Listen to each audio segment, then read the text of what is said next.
Welcome back to Ghoster Coasters, everybody, and today we have some Cedar Point stuff to discuss. Tony Clark hung out after No Coaster Con in Chicago with Marcus Leshock to discuss Top Thrill 2 in a little more detail following the presentation.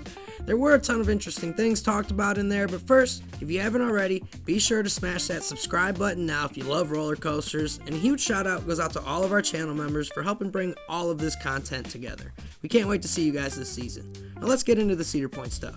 One of the more interesting parts of their discussion was that Zamperla ultimately made the decision to stop operations because the train was not operating how they wanted it to, which, looking back, makes sense with the wording of the closure at the time and stating Zamperla would be making modifications early on. Seems Zamperla was watching closely and monitoring the ride over the first few days, and they ultimately thought it wasn't performing good enough. Tony Clark did go on to say that the ride was always safe for all guests, which is good because we all took a leap riding Top Thrill 2, and the expectation is always a safe ride, and Cedar Point takes that into the utmost and top priority, so we always feel confident with the rides at Cedar Point.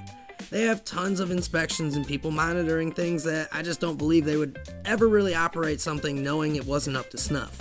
Great staff, safety is a priority, and yeah, it stinks the ride closed, but happy they identified an issue and decided to just fix it right away instead of letting it run for the whole season and seeing what happened. The modifications took longer than expected, according to Tony Clark, which is why the ride ultimately closed for the entirety of the summer.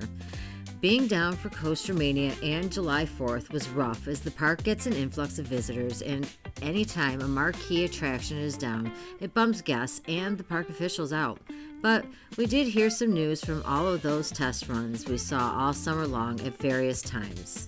One of the train modifications was tested in September. The silver train was seen testing around then with what looked like lower seats. I remember a few people mentioning that, and it looked like they may have been weighted differently as well, but we'll see come opening day. Two trains went back overseas for modifications, and they are awaiting the return so they can begin work at the park. Tony Clark said they believe the trains will be back by March and they can begin doing all the necessary checks to get the ride open come opening day.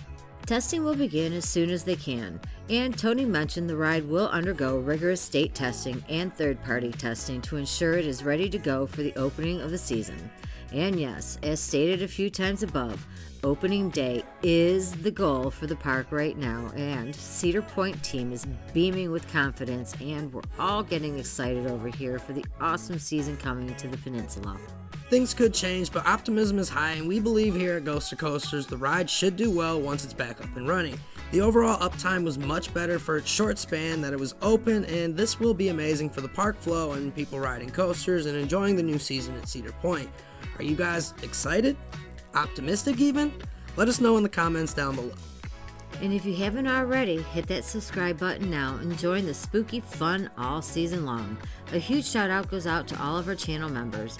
And of course, as always, thank you for being a part of our spooky community. And for Coaster Ghosting with Ghoster Coasters. We'll see you on Top Thrill 2 this year. Woo woo!